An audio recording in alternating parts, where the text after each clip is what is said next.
क्षमाशील नहीं है। गुजरात में महिलाओं के फोन भी टैप किए जाते हैं पुलिस वालों से। ये हिंदू धर्म है इनका, ये हिंदू धर्म की रक्षा करेंगे, ये हिंदू धर्म है, इनका शर्म आनी चाहिए। ये मोदी मोदी करते हैं।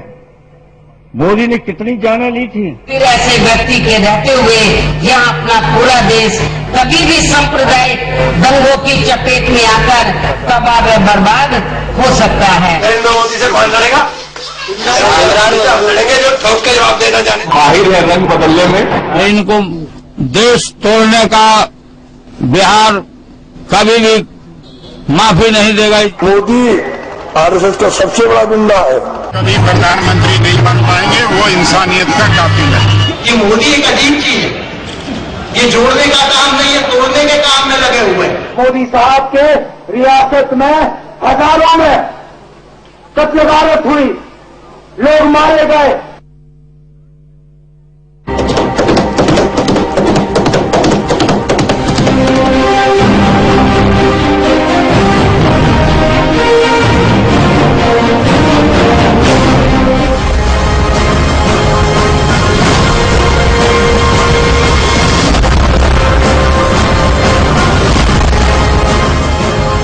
स्वागत है आपका, मैं हूं अलका सक्सेना। तो देखा आपने वो एक नाम जिसके इर्द गिर्द इस बार चुनावी चक्का घूमता नजर आ रहा है, वही एक नाम है नरेंद्र मोदी। बीजेपी इस नाम के सहारे सत्ता में वापसी का सपना संजोए है, तो विपक्षी दल इस नाम पर हमला बोलकर अपने लिए वोटों का ध्रुवीकरण करने में जुटे हुए हैं। स्वागत है आपका निष्कर्ष में। मैं हूं दिनेश गौतम। कोई तारीफ कर रहा है, कोई पानी पी पी कर कोस रहा है, कोई नमो नमो कर रहा है, तो कोई कह रहा है कि ये नाम मैं नहीं जपूंगा। और सब समझ जाते हैं कि वो किस नाम की बात कर रहा है। तो क्या ये पूरे चुनाव वन हॉर्स रेस बनकर रह गए? आज निष्कर्ष में इसी पर होगी चर्चा, और इसके लिए हमारे साथ जुड़ रहा है विशेषज्ञों का खास पैनल। हमारे साथ जुड़ रही हैं पूर्णिमा त्रिपाठी जी, सीनियर सहायक संपादक frontline the Hindu group, Ajay Singh साहब, संपादक गवर्नेंस नाउ और पॉलिसी मैगजीन, अदिति फडणवीस जी, राजनीतिक संपादक बिजनेस स्टैंडर्ड की, राजशेखर मालवीय, सीईओ प्रोमोडोम। लखनऊ से जुड़ रहे हैं अरविंद मोहन साहब, लखनऊ यूनिवर्सिटी से ताल्लुक रखते हैं, इकोनॉमिस्ट हैं। इलाहाबाद से जुड़ रहे हैं प्रोफेसर बद्रीनारायण साहब, GB Pant institute of social sciences से वो ताल्लुक रखते हैं। सभी मेहमानों का बहुत स्वागत है। और इसके अलावा हमारे साथ 9:30 बजे जुड़ेंगे अहमदाबाद से सामाजिक उद्यमी और साइबर एक्सपर्ट डॉक्टर दीपक आचार्य भी।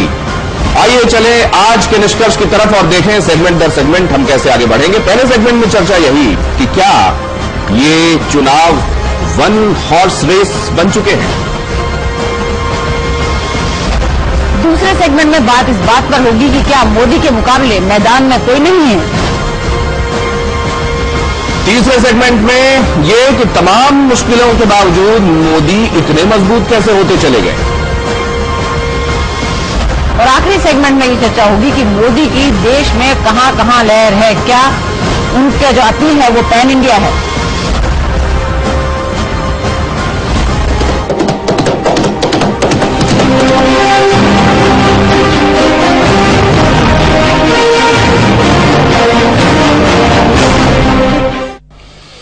क्या वो नाम जिस पर आकर पूरा चुनाव सिमट गया लगता है वो मोदी हैं? क्या वो मुद्दे जिन पर वोट पड़ेंगे वो मोदी तय कर रहे हैं? क्या चाहे अनचाहे हर जुबान से यही नाम लिया जा रहा है? और क्या ये चुनाव वन हॉर्स रेस है?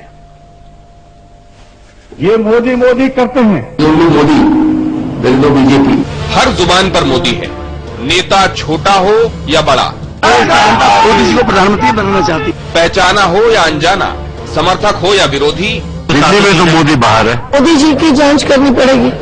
मतदाता हो या नाबालिग, वोट डाले, एक तो मोदी सरकार बनानी है।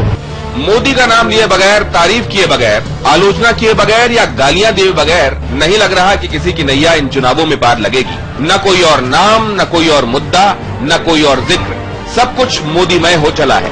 भाजपा की सरकार बनेगी, ये कहता मोदी की सरकार बनेगी। मोदी के इश्तहार है, मोदी का पैसा है, लहर बिल्कुल नहीं है। बीजेपी में नमो नमो होना स्वाभाविक है, लेकिन यहाँ अब वो भी नमो नमो कर रहे हैं जो मोदी के बढ़ते कद में अपने कद के लिए चुनौती पा रहे थे। अब उन्हीं में से कोई मोदी को अभूतपूर्व कह रहा है तो कोई मोदी फेस्टो पढ़ रहा है। अभूतपूर्व है